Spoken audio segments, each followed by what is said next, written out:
கர்த்தருடைய பரிசுத்த நாமத்துக்கு ஸ்தோத்திரம். இந்த உன்னத பாட்டு பைபிள் ஸ்டடிக்கு உங்களை யாவரையும் ஆண்டவருடைய நல்ல நாமத்தில் வரவேற்கிறேன்.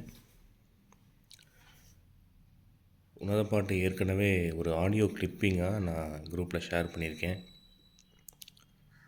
அதை நீங்கள் ஏற்கனவே பார்த்துருந்தீங்க அப்படின்னு சொன்னால், வீடியோ ஃபார்மேட்டாக நானே இப்படி லைவில் வந்து பேசுகிறது கொஞ்சம் நல்லாயிருக்கும் அப்படி எனக்கு தோணுனபடினால் நான் பேசுகிறேன். பிடிஎஃப் ஃபைல்ஸாக உங்களுக்கு உன்னத பாட்டை கொஞ்சம் ஈஸியாக புரிஞ்சுக்கிற மாதிரி சீக்கிரமாகவே நான் போடுவேன். என்னுடைய அம்மாவுடைய பலவீனங்கள்னால அதை நான் செய்ய முடியல. தொடர்ந்து சீக்கிரமே அதை செய்ய ஆண்டவர் உதவி செய்யணும்னு ஜெபித்து கொள்ளுங்கள். நல்ல நாளிலும் என்னை மறைத்து பரிசுத்த ஆவியானவர் மறைபொருள்களை வெளிப்படுத்தும்படி என்னை தாழ்த்துகிறேன். நல்ல ஆண்டவரே, என்னை மறைத்து நீர் பேசும். எனக்கு பேச தெரியாது. நான் திக்குவாயும் மந்தனாவும் உள்ளவன், பேதையான புறா. நீர் என்னுடைய வலது பாரிசத்தில் இருந்து உம்முடைய வாயின் முத்தங்களால் என்னை முத்தமிடணும். திராட்சை ரசத்திலும் உங்கள் நேசம் அதிகமானது என்பதை இந்த ஜனங்கள் கண்டுகொள்ளும்படி காட்டுப்புறாவின் சத்தத்தை நீர் தொனிக்க பண்ணணும்னு நான் ஜெபிக்கிறேன். கர்த்தருடைய நாமம் மகிமைப்படட்டும். ஆமென். உன்னத பாட்டை பொறுத்தவரையில் சாலமோன் அந்த பாட்டை எழுதுகிறான். ஆனால் எழுதின சாலமோனுக்கு உன்னத பாட்டு ஏன் எழுதினோம் என்பதற்கான ஒரு மறைபொருள் அவனுக்கு தெரிந்திருக்க வாய்ப்பில்லைன்னு நான் நினைக்கிறேன். சாலமோனை பற்றி நீங்கள் ஏற்கனவே கேள்விப்பட்டிருப்பீங்க. சாலமோன் ஒரு பெரிய ஞானி, அவன் ஒரு பராக்கிரமசாலி. கடற்கரை மணலை விட அதிகமான ஞானம் சாலமோனுக்கு கொடுக்கப்பட்டதுன்னு வேதத்தில் சொல்லப்படுது. ஆனால் அப்படிப்பட்ட சாலமோன் தாவீது, தன் தகப்பன் தாவீதுடைய பணிப்பெண், வேலைக்காரி அபிஷாக்குன்னு சொல்லப்படுற ஒரு அழகான ஒரு பெண்ணை நேசிக்கிறான். அந்த அபிஷாக் சூனேம் ஊரை சேர்ந்தவள். சூலமித்தியாள் அப்படின்னு சொல்லி அபிஷாக்கை அவன் வர்ணிக்கிறதை உன்னத பாட்டில் பார்க்க முடியும். இந்த சூலமித்தியாள் சாலமோனையும் நேசிக்கிறாள். அபிஷாக்குன்னு சொல்லப்படுற அந்த சூலமித்தியாள் சாலமோனையும் நேசிக்கிறாள். ரெண்டு பேருக்குள்ளே அந்த நேசம் அதிகமாகி சாலமோனும் சூலமித்தியும் ஒருவரை ஒருவர் சந்திக்கிறாங்க. நாளடைவில் சாலமோன் அவளை திருமணம் செய்து கொள்ள வேண்டும் அப்படின்னு விரும்புகிறதை உன்னத பாட்டு நமக்கு சொல்லுது. ஸோ சாலமோன் அவளுக்கு ப்ராமிஸ் பண்ணுறான், நான் திரும்பி வருவேன், வந்து உன்னைய கல்யாணம் பண்ணுவேன். ஆனால் இதில் ஒரு காரியம், ஒரு இன்ட்ரெஸ்டிங்கான விஷயம் என்ன அப்படின்னா, சாலமோன் சூலமித்தியாளை பார்க்க போகும்போது தான் ஒரு ராஜா, தாவீதுக்கு மகன் அப்படிங்கிறத அவன் வெளிக்காட்டி கொள்ளவில்லை. அவன் என்ன செய்கிறான் அப்படின்னா, வேஷம் மாறி ஒரு ஆட்டு இடையனை போல அவன் போகிறான். அவள் ஒரு ஆட்டு இறைச்சி, ஆடு மேய்க்கிறவள். இஸ்ரவேலில் ஆடு மேய்க்கிறது ஒரு பெரிய தொழில் அந்த நாட்களில். இப்போ வேணால் அது அற்பமாக எண்ணப்படலாம், ஆனால் முந்தி அது ரொம்ப பெரிய ஒரு தொழில். அப்படி தொழிலில் இருந்தாலும் அந்த சூலமித்தியாளுடைய வாழ்க்கை பின்னணி என்ன அப்படின்னு பார்த்தோம்னா, அவள் ரொம்ப கஷ்டப்பட்ட ஒரு பின்னணியை சேர்ந்து வந்தவள். குடும்ப கஷ்டம்னு மட்டும் இல்லை, தன்னுடைய சொந்த சகோதரர்களால் அவள் பகைக்கப்பட்ட காரியங்களை எல்லாம் அவள் சொல்கிறாள். முதல் அதிகாரத்தில் நீங்கள் பார்த்தீங்க அப்படின்னு சொன்னால், தன்னுடைய தாயின் பிள்ளைகள், தன் சகோதரர்களே அவளை ஒதுக்கிட்டாங்க அப்படின்னு சொல்லக்கூடிய காரியங்களை பார்க்குறோம். அந்த சாலமோனுக்கு ஒரு எண்ணம் என்ன அப்படின்னு சொன்னால், சூலமித்தியாள், அதாவது தனக்கு வரப்போகிற ஒரு மனைவி பணத்துக்காக தன்னை நேசிக்கக்கூடாது, அழகுக்காக சரீர வளர்ச்சியை பார்த்து அவள் நேசிக்கக்கூடாது, தான் ஒரு ராஜா அப்படிங்கிற அந்த அந்தஸ்தை பார்த்து நேசிச்சிடக்கூடாது, அவள் நடிக்கக்கூடாது, அவள் உத்தமியாக இருக்கணும், தன்னை உயிரை போல நேசிக்கணும் அப்படின்னு சொல்லி சாலமோன் என்ன செய்கிறான், தான் ஒரு ஏழை விவசாயி போல, ஏழையான ஆடு மேய்க்கிறவனை போல மாறி, மந்தை மேய்க்கிறவனை போல மாறி இந்த சூலமித்தியாளை தேடி போகிறான். அவள் இருந்த அந்த வீட்டு வயல்லையே அவன் வேலை செய்கிறான். அவளுடைய மனசுக்கு பிரியமாய் பேசுகிறான். ஆனால் ஒரு நாளில் சாலமோன் அவள் இருதயத்தை கவர்ந்து கொண்டுட்டான். 2 பேரும் நேசிக்க ஆரம்பிச்சிட்டாங்க. சாலமோனை மற்ற பெண்களும் நேசித்தாங்க. ஏன்னா சாலமோனுடைய அழகு, சாலமோன் பேசின விதத்தில் அந்த ஞானம் எல்லாத்தையும் பார்த்து மற்ற பெண்களும் சாலமோன் மேலே ஒரு பிரியம் அவங்களுக்கு வந்தது. ஆனால் சாலமோன் சொல்கிறான், மற்ற பெண்களை நேசித்தாலும் அவங்களுடைய அந்த நேசத்தில் ஒரு குறைபாடு இருக்குது, அது எனக்கு வேண்டாம். குறைபாடுள்ள அந்த நேசம், ஒரு எதிர்பார்ப்பு வச்சுக்கிட்டு நேசிக்கிற அந்த நேசம் எனக்கு வேண்டாம். நீதிமொழிகள் 31ஆம் அதிகாரத்தில் குணசாலியான மனைவி, குணசாலியான பெண் அவளை குறித்து சொல்லப்படுது. அநேக பெண்கள் குணசாலிகளாக இருந்ததுண்டு, நீயோ அவர்கள் எல்லாவற்றுக்கும் எல்லாரை பார்க்கிலும் மேன்மை உள்ளவள்னு சொல்லி ஒரு நல்ல புருஷன் தன்னுடைய நல்ல மனைவி வாழ்த்துகிறதை பார்க்கிறோம். இப்போ சாலமோன் சொல்லுகிறான், உங்கள் எல்லாரும் நேசிக்கிறீங்க, நீங்கள் எல்லோரும் நேசிக்கிறீங்க சரிதான், ஆனால் ஏதோ ஒரு ஃபால்ட், ஒரு டிஃபெக்ட் உங்கள் நேசத்தில் இருக்குது. சிலர் பணத்துக்காக சாலமோனை நேசிக்கிறாங்க, சிலர் சாலமோன் யாருன்னு தெரிஞ்சுக்கிட்டு இவனை விட்டுறக்கூடாது, இவனை மிஸ் பண்ணிடக்கூடாது, பெரிய அரண்மனை வாழ்க்கை கிடைக்கும் அப்படிங்கிறத தெரிஞ்சுக்கிட்டு நேசிக்கிற சில பெண்கள் உண்டு. அந்த வயல்லையே, சூலமித்தியால் வேலை செய்கிற அந்த வயல்லையே சில பெண்கள் சாலமோனையும் நேசிக்கிறாங்க, மற்ற வாலிபரையும் நேசிக்கிறாங்க. ஸோ அப்படிப்பட்ட பெண்கள் எனக்கு தேவையில்லைன்னு சாலமோன் ஒதுக்குறான். சொல்லிட்டு சொல்கிறான், இந்த சூலமித்தியாள் தான் உத்தமியாக இருக்கிறாள், புறாவாக இருக்கிறாள், ஒரு புறாவை போல் கள்ளங்கபடம் இல்லாத ஒரு தன்மை அவள்கிட்ட இருக்குது, அவளை தான் நான் கல்யாணம் பண்ண போகிறேன்னு சொல்லிவிட்டு சூலமித்தியை பார்த்து என்ன சொல்கிறான்னா, நீ எனக்காக காத்துரு, நான் திரும்ப வருவேன், வந்து உன்னை அரண்மனைக்கு கூட்டிகிட்டு போகிறேன், உன்னை கல்யாணம் பண்ணி என்னுடைய மனைவியாய் மாற்றிக்கொள்ளுகிறேன். இந்த அரண்மனைக்கு கூட்டிகிட்டு போகிறதை மாத்திரம் சாலமோன் மறைச்சிட்டு கல்யாணம் பண்ணிக்கிறேன்னு சொல்கிறான். உண்மையிலேயே அவன் அரண்மனைக்கு தான் கூட்டிகிட்டு போகிறான், ஆனால் அரண்மனைங்கிறத சொல்லாமல் திருமணம் செய்து கொள்கிறேன்னு மாத்திரம் சொல்கிறான். அப்போ சூலமித்தியாள் என்ன நினச்சிருப்பா அப்படின்னு சொன்னால், இவன் ஒரு ஆடு மேய்க்கிறவன், இங்கே ஆடு மேய்க்க போகிறதுக்கு பதிலாக பக்கத்து ஊரில் அவன் ஊரில் போய் ஆடு மேய்க்க போகிறோம், வயலில் வேலை செய்ய போகிறோம் அப்படிங்கிறது அவளுடைய எண்ணமாக இருந்தது. ஒரு நாள் வந்தது, சாலமோன் திரும்பி வந்தான். சூலமித்தியாளை என்ன செஞ்சான்னா அரண்மனைக்கு கூட்டிகிட்டு போயிட்டான். இவள் அந்த அரண்மனையை பார்க்கும்போது இவளுக்குள்ள பிரமை பிடிச்சிருச்சு. ஐயோ, எவ்வளோ பெரிய ராஜாவாக இருக்கிறானே, இவன் ஆடு மேய்க்கிறவனை போல் வந்து நம்மளை நேசித்தான், நாமளும் ஆடு மேய்க்கிறவன் நினச்சிட்டோம், ஆனால் இவ்வளோ பெரிய அரசனாக இருக்கிறானே, அவனுடைய சமஸ்த இஸ்ரவேலுக்கும் அவன் ராஜாவாக இருக்கிறான்.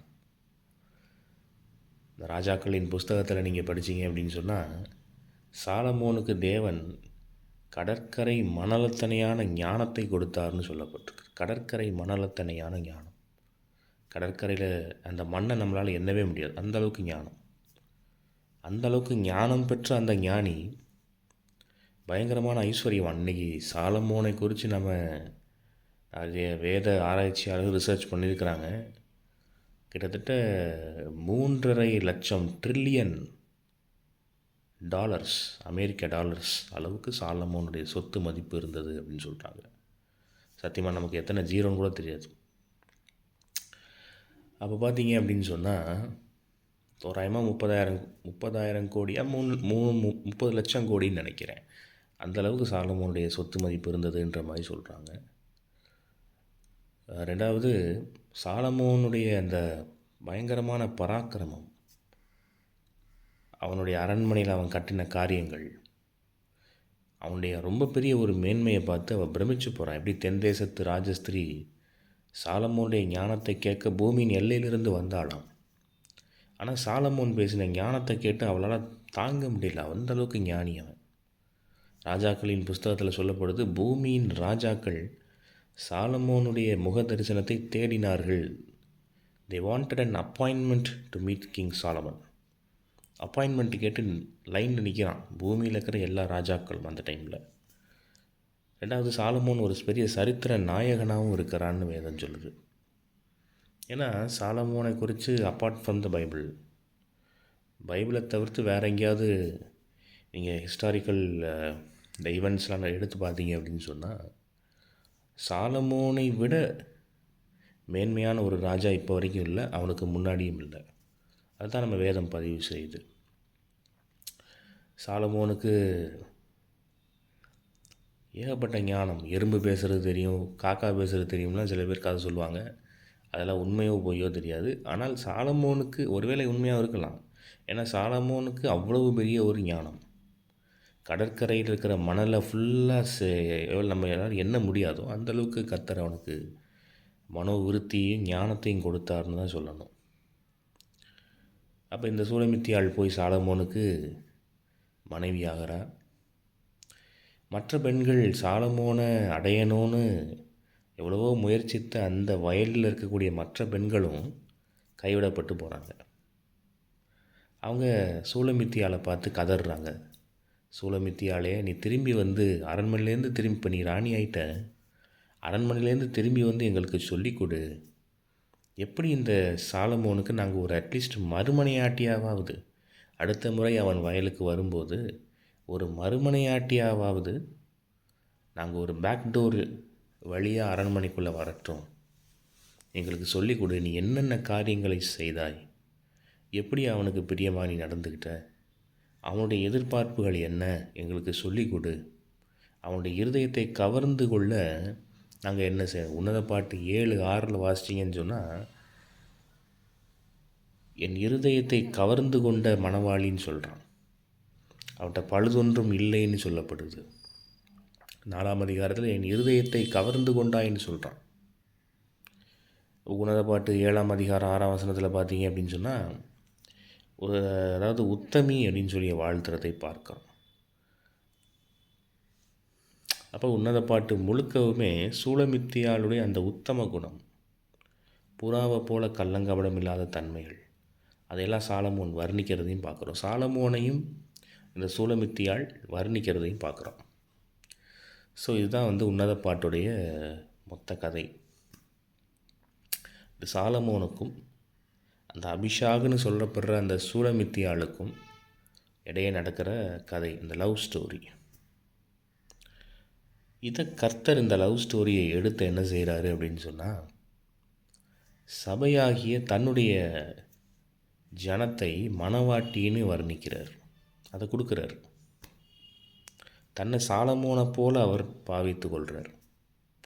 ஏன்னா மத்தேயு சுவிசேஷத்தில் சொல்லப்படுது, சாலமோனிலும் பெரியவர் இங்கே இருக்கிறார்னு தன்னை குறித்து சொல்கிறார். சாலமோனிலும் பெரியவராக இருக்கிற இயேசு தன்னை சாலமோனை போல் பாவித்து கொள்கிறார். பாவித்து கொண்டு என்ன சொல்கிறாரு அப்படின்னு சொன்னால், சபையை தான் சூலமித்தியாள்னு சொல்கிறார். அந்த சாலமோன் சூலமித்தியை போல் தன்னை சாலமோன்னு சபையாகிய நம்ம மணவாட்டி சூலமித்தி அப்படின்னு சொல்லி வர்ணிக்கிறார்.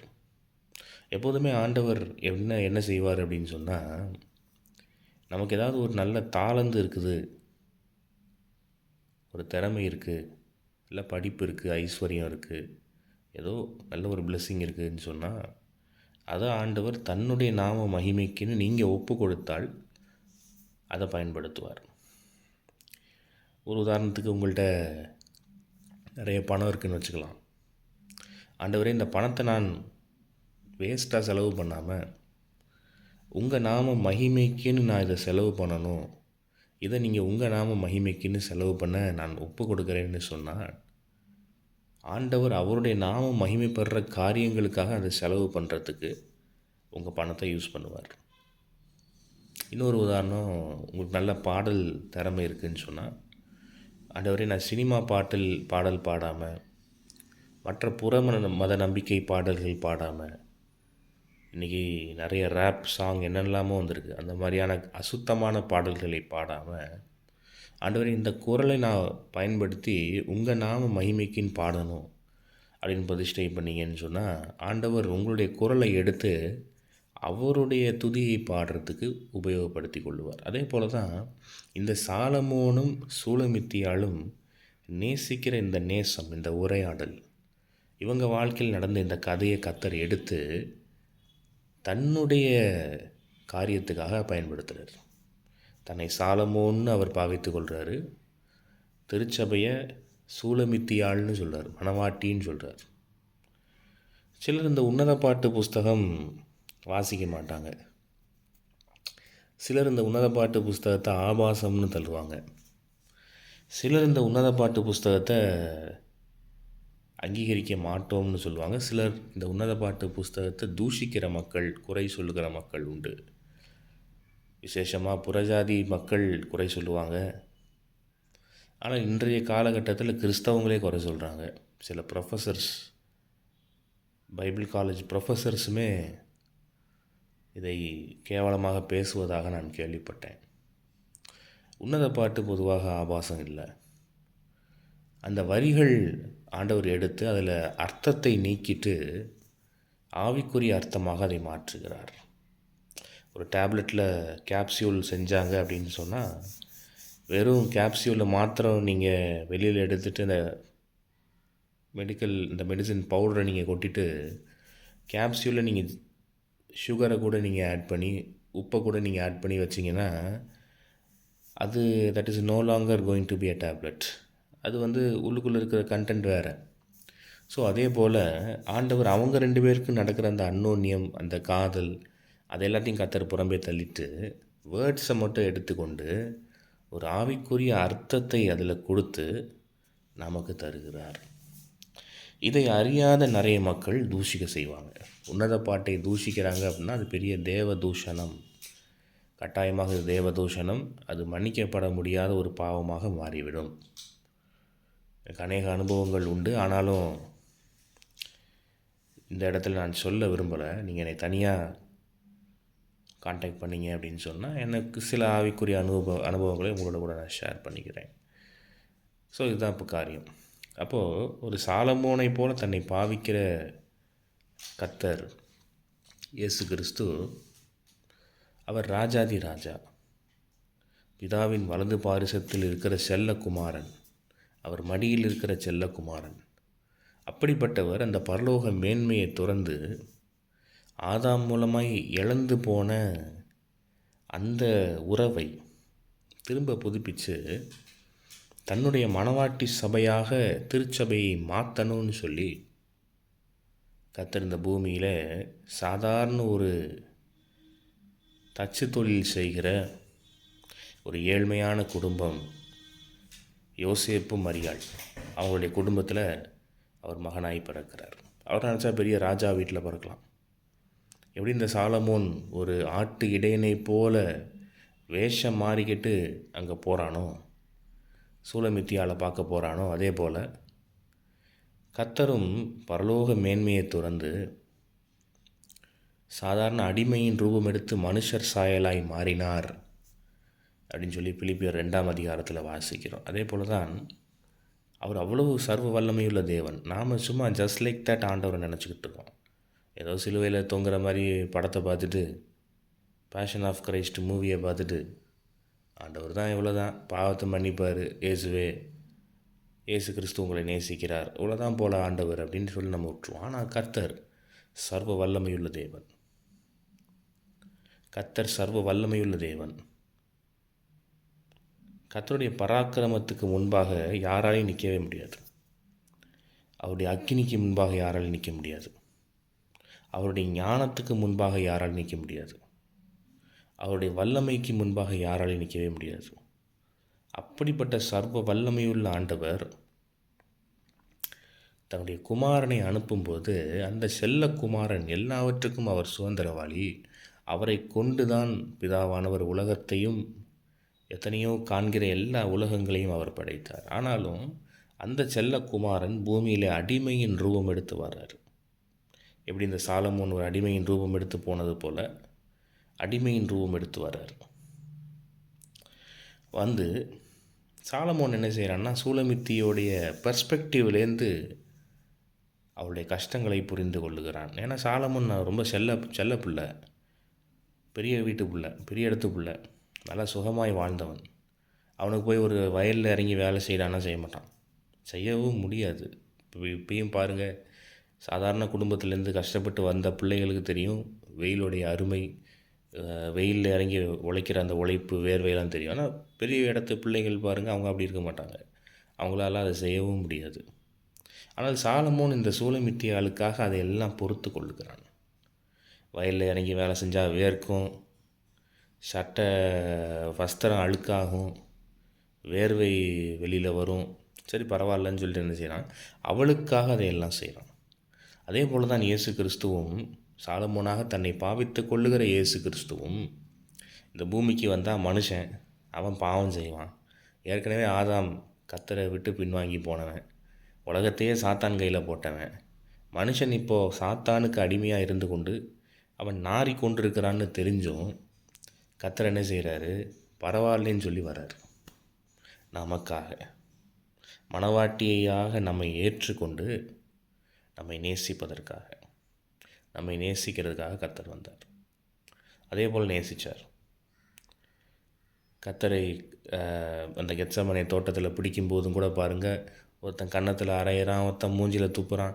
ஆனாலும் கர்த்தர் அவங்கள சபிக்கவே இல்லை. சிலுவையில் அறையப்பட்ட போதும் அவரை பரியாசம் பண்ணினாங்கன்னு வேதம் சொல்லுது. ஆனாலும் கர்த்தர் அதை எல்லாம் பொறுமையாக சகித்து கொண்டார். யாருக்காக? மணவாட்டிக்காக, மணவாட்டியாகிய திருச்சபைக்காக. வேதம் எப்போதுமே பாருங்கள், திருமணத்திலே தொடங்குது வேதம், திருமணத்திலே முடியுது. ஆதியாகம புஸ்தகத்தில் ஆதாம் ஏவாளுடைய திருமணத்தில் வேதம், the Bible starts from a wedding. இப்போ ஆதாம் ஏவாள் திருமணம், அதுக்கு அடுத்தது லாஸ்ட்டாக பார்த்திங்க அப்படின்னா இயேசு கிறிஸ்துவும் மணவாட்டி சபையாகிய சூலமித்திக்கும் திருமணம். ஒவ்வொரு இடத்துலையும் எப்படி சொல்லிக்கிட்டே போகலாம். இன்றைக்கி ஒரு இன்ட்ரடக்ஷன் செஷனுங்கிறதுனால உள்ளுக்குள்ளே நான் டீப்பாக போகாமல் இதை மாத்திரம் சொல்லிக்கிட்டு வரேன். அடுத்து பார்த்திங்கன்னா ஈசாக்கு ரெபேக்காளுடைய திருமணம். இப்போ ஈசாக்கு ரெபேக்கால் திருமணத்தை எடுத்து பார்த்திங்க அப்படின்னு சொன்னால், ஈசாக்கு இயேசு கிறிஸ்துவுக்கு ஒப்பிடப்படுகிறான். ஈசாக்கு கானானில் இருக்கான், ரெபேக்காள் புறஜாதி தேசத்தில் இருக்கா. எலியேசர் ஒரு பரிசுத்தாவிக்கு ஒப்பனையாகி சொல்லப்படுறான்.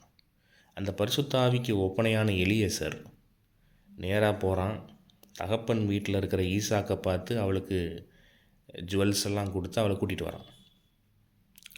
ஸோ கூட்டிகிட்டு ஒட்டகத்து மேலே ஏற்றி எங்கே கூப்பிட்டு போகிறான், அதாவது ஈசாக்கு நோக்கி கானானுக்கு கூட்டிகிட்டு போகிறான். அதே போல் பரம கானானில் இருக்கிற பரம ஈசாக்காகிய இயேசு கிறிஸ்துவை நோக்கி எலியேசருக்கு ஒப்பனையாகிய பரிசுத்தாவியானவர் ரெபேக்காள் மணவாட்டி சபைக்கு ஒப்பாகிய அந்த ஒப்பனையாகிய ரெபேக்காலை கூட்டி கொண்டு பரலோகத்தை நோக்கி பறக்கப் போகிறார். அதுதான் ரகசிய வருகை.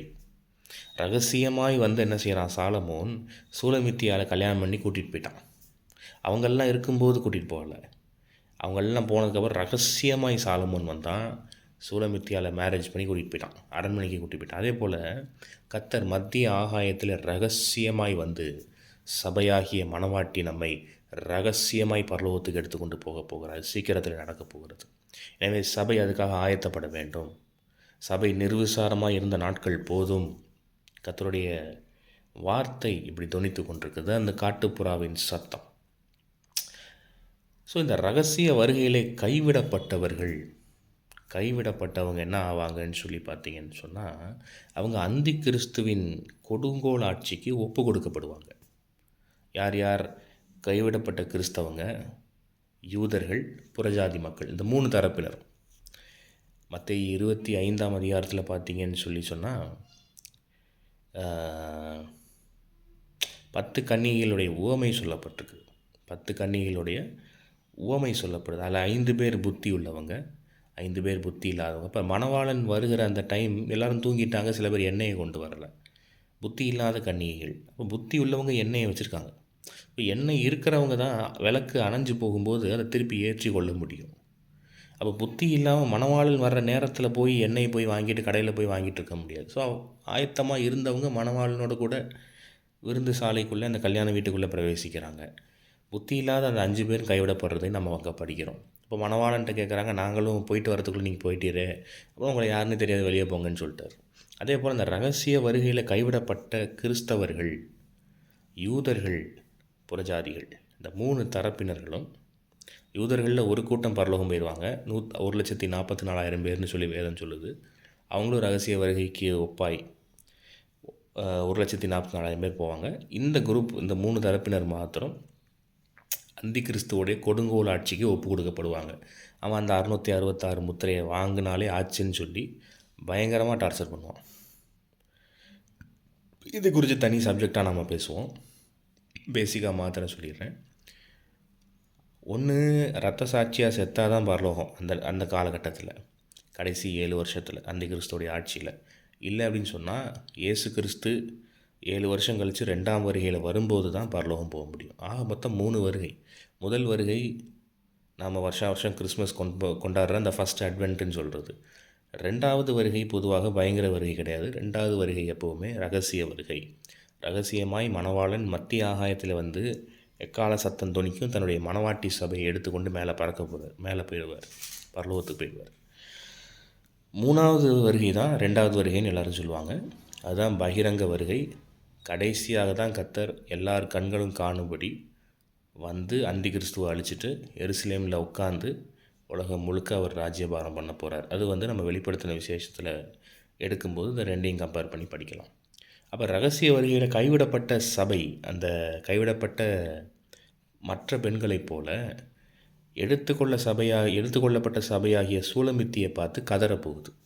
அதான் உன்னத பாட்டு 6ஆம் அதிகாரம் கடைசி வசனங்களில் பார்த்தீங்கன்னா, திரும்பி வா திரும்பி வா சூலமித்தியே, நாங்கள் உன்னை பார்க்கும்படிக்கு நீ திரும்பி வா. சூலமித்தியில் நீங்கள் எண்ணத்தை காண்கிறீர்கள், அவள் 2 சேனையின் கூட்டத்துக்கு சமானமானவள் அப்படின்னு சொல்லி அவங்க புலம்புகிறதை பார்க்குறோம். சூலமித்தியாலே நீ திரும்பி வா. திரும்பி வந்து எப்படி அந்த மற்ற பெண்கள் கதறினாங்கன்னு நான் சொன்னேன் இல்லையா, சாலமோனுக்கு எப்படி நீ பிரியமாக வாழ்ந்த எங்களுக்கு சொல்லிக் கொடுன்னு, அதே போல் ஆத்தும நேசராகி ஆத்தும மணவாளன் இயேசுவுக்கு நீ எப்படி பிரியமாய் வாழ்ந்த சொல்லிக் கொடு. நாங்கள் அந்தி கிறிஸ்து கையில் ஒப்பு கொடுக்கப்பட்டு அவதிப்படுறோம். அவன் 666 முத்தையை வாங்கலைன்னா கொலை பண்ணிடுவேன் மிரட்டுறான். மிகுந்த உபத்திரவம் உண்டாகும்னு அந்த கடைசி நாட்களில் சொல்லப்பட்டுக்குது. ஆண்டவரும் ஒரு சைடு போட்டு பூமியை அடிப்பார், அந்தி கிறிஸ்துவும் போட்டு பூமியை அடிப்பான். அப்போ 2 பேர் சைடு அடியும் தாங்க முடியாது. பரிசுத்த ஆவியானவர் மணவாட்டி சபையை எடுத்துக்கொண்டு மேலே பறந்துடுவார். அப்போ வர முடியாது. அப்போது அவங்க கதறுவதை அந்த வசனத்தில் நாம் பார்க்குறோம். ஸோ சபைக்கு எது சேஃப் அப்படின்னு சொன்னால், அந்த ரகசிய வருகையிலே கர்த்தருடைய ராஜ்யத்துக்கு போகிறது தான் சேஃப். ஸோ இது வந்து ஒரு இன்ட்ரொடக்ஷன் ஃபஸ்ட்டு பார்ட்டு. நான் ஒரு அரை மணி நேரம் கர்த்தருடைய கிருபையில் பேசியிருக்கிறேன். தொடர்ந்து நாம் சந்திப்போம். அதற்கு கர்த்தர் உங்களை ஆசீர்வதிக்கட்டும். God bless you.